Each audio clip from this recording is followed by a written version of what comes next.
আশা করছি এটা আপনারা আজকে রাত্রে সুসংবাদ পাবেন। পাবলিক পরিবহন যেগুলি আছে দূরপাল্লার এবং পাবলিক পরিবহন, সেখানে ওই আর লিমিটেশন থাকছে না, পর্যাপ্ত তেল তারা পাবে। আমরা মূলত এই যাত্রা করবার জন্য আমাদের চেষ্টা অব্যাহত আছে। আমাদের সরকার কর্তৃক যে সমস্ত বাস আছে যেটা বিআরটিসির অধীনে চলে, সেই জায়গা আমরা দেখতে আসছিলাম। আমরা দেখলাম যে না, নির্দিষ্ট টাইমে বাস ছাড়ছে, ভাড়াও নির্ধারিত হারে নেওয়া হচ্ছে, বাড়তি ভাড়া নেওয়া হচ্ছে না, শিডিউল মেনটেন করে বাসগুলি যাচ্ছে এবং আগামীকাল যাবে। একটা সংখ্যার কথা বলা হয়েছে যে পর্যাপ্ত জ্বালানি পাওয়া যায় কিনা। আগামীকাল থেকে ঈদ যাত্রা সড়ক পথে মূলত চাপ পড়বে এবং সেটা বিবেচনা করে সরকার ইতিমধ্যেই আমি বলেছিলাম যে জ্বালানি সরবরাহ পর্যাপ্ত নিশ্চিত করা হবে পাবলিক পরিবহনে, এবং সেটা আমি মনে করছি যে আগামীকাল থেকেই কার্যকর ইনশাল্লাহ হতে যাচ্ছে। এবং সেটাকে কেন্দ্র করে যাতে কোনো বিশৃঙ্খলা না হয়, ভাড়া বাড়ানো না হয়, অগ্রিম টিকিট যাতে ফেরত দেওয়া না হয়, সে ব্যাপারে আমাদের নির্দেশনা ছিল। আমি যতটুকু সর্বশেষ জেনেছি সেটা কার্যকর হচ্ছে এবং কার্যকর আছে।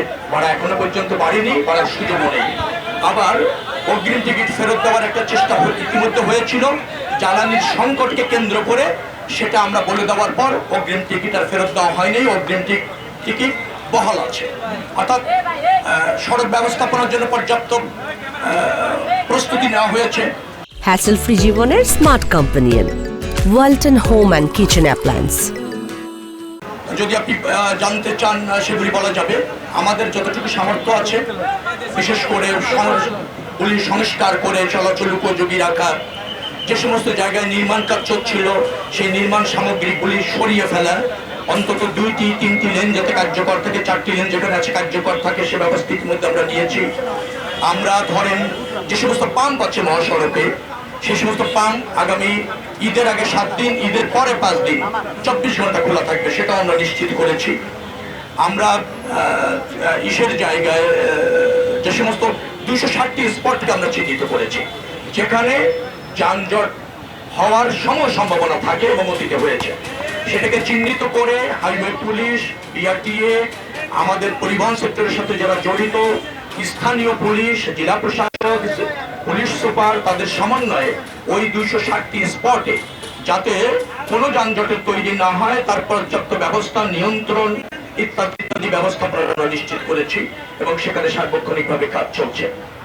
তো সবকিছু মিলিয়ে আমাদের কাছে মনে হচ্ছে যে আমরা একটা ভালোই যাত্রা, জনবান্ধব বলতে চাই, স্বস্তির যাত্রা, আরামদায়ক ভ্রমণ, নির্দিষ্ট সময়ে যাত্রীরা যাতে গন্তব্যে পৌঁছাতে পারে, বাড়িতে পৌঁছাতে পারে, উদ্বিগ্ন না হয়, ঘন্টা পর ঘন্টা সড়কে যাতে আটকে না পড়ে, সেটার জন্য সরকারের মনোযোগ রয়েছে, সর্বাত্মক মনোযোগ রয়েছে, প্রধানমন্ত্রীর নির্দেশ রয়েছে এবং এর সাথে যারা স্টেক হোল্ডার জড়িত আছে তাদের সবাইকে নিয়ে সমন্বিতভাবে আমরা কাজ করছি।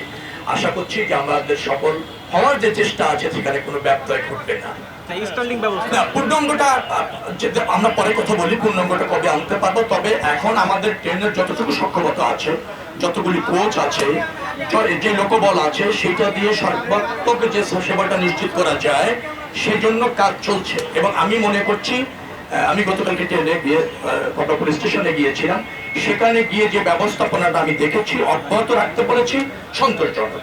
এবং সেখানে সাংবাদিকরাও ছিলেন, তারাও সন্তোষ প্রকাশ করেছেন, খুব বেশি ব্যত্যয় তারা দেখেননি। কিছু ডিজায়ার যাত্রীর আছে, ওটাকে আমরা আমলে নিয়েছি, রেসপেক্ট করি, নিশ্চয়ই সেগুলি আমরা পর্যায়ক্রমে প্রতিষ্ঠিত করবেন। আশা করছি এটা আপনারা আজকে রাত্রে সুসংবাদ পাবেন। পাবলিক পরিবহন যেগুলি আছে দূরপাল্লার এবং পাবলিক পরিবহন, সেখানে ওই আর লিমিটেশন থাকছে না, পর্যাপ্ত তেল তারা পাবে। যাত্রীদের উপর এটার কি যাত্রীরা ব্যয়ভার বহন করবে স্টারলিংকের, না আপনারা এখানে ভর্তুকি দেবেন? ট্রেনে যে স্টারলিং ব্যবস্থা প্রণয়ন করেছেন আপনারা? না না, যাত্রীদের উপর কোনো কিছু আপাতত বর্তাচ্ছে না।